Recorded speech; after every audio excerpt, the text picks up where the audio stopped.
कुरिन्थियों के नाम पौलुस रसूल का दूसरा खत और उसका 7वां बाब जो 16 आयात पर मुश्तमिल है। बस ए अजीजो, चूंकि हमसे ऐसे वादे किए गए, आओ हम अपने आप को हर तरह की जिस्मानी और रूहानी आलूदगी से पाक करें और खुदा के खौफ के साथ पाकीज़गी को कमाल तक पहुंचाएं। हमको अपने दिल में जगा दो।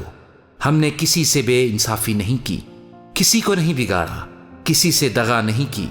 मैं तुम्हें मुजरम ठहराने के लिए ये नहीं कहता, क्योंकि पहले ही कह चुका हूं कि तुम हमारे दिलों में ऐसे बस गए हो कि हम तुम एक साथ मरें और जिएं। मैं तुमसे बड़ी दिलेरी के साथ बातें करता हूं। मुझे तुम पर बड़ा फख्र है। मुझको पूरी तसल्ली हो गई है।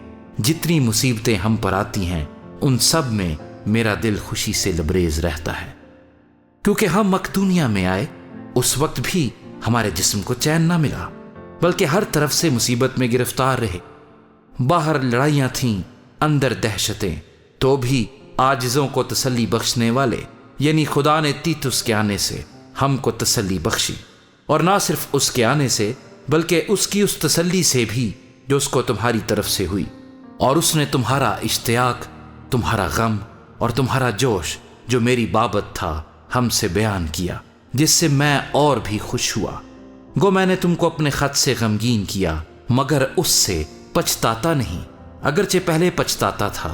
चुनाचे देखता हूं कि उस खत से तुमको गम हुआ, गो थोड़े ही अरसे तक रहा।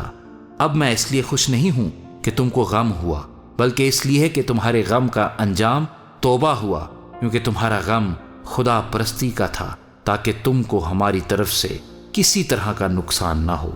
क्योंकि खुदा परस्ती का गम ऐसी तौबा पैदा करता है जिसका अंजाम निजात है, और उससे पछताना नहीं पड़ता, मगर दुनिया का गम मौत पैदा करता है।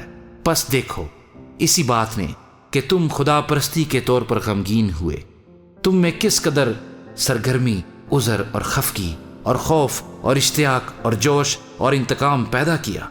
तुमने हर तरह से साबित कर दिखाया कि तुम इस अमर में बरी हो। बस अगरचे मैंने तुमको लिखा था, मगर ना उसके बाइस लिखा जिसने बेइंसाफी की, और ना उसके बाइस जिस पर बेइंसाफी हुई, बल्कि इसलिए कि तुम्हारी सरगर्मी जो हमारे वास्ते है खुदा के हुजूर तुम पर जाहिर हो जाए। इसीलिए हमको तसल्ली हुई है, और हमारी इस तसल्ली में हमको तीतस की खुशी के सबब से और भी ज्यादा खुशी हुई, क्योंकि तुम सब के बायस उसकी रूह फिर ताज़ा हो गई। और अगरचे मैंने उसके सामने तुम्हारी बाबत कुछ फख्र किया तो शर्मिंदा ना हुआ, बल्कि जिस तरह हमने सब बातें तुमसे सच्चाई से कहीं, उसी तरह जो फख्र हमने तीतुस के सामने किया वो भी सच निकला।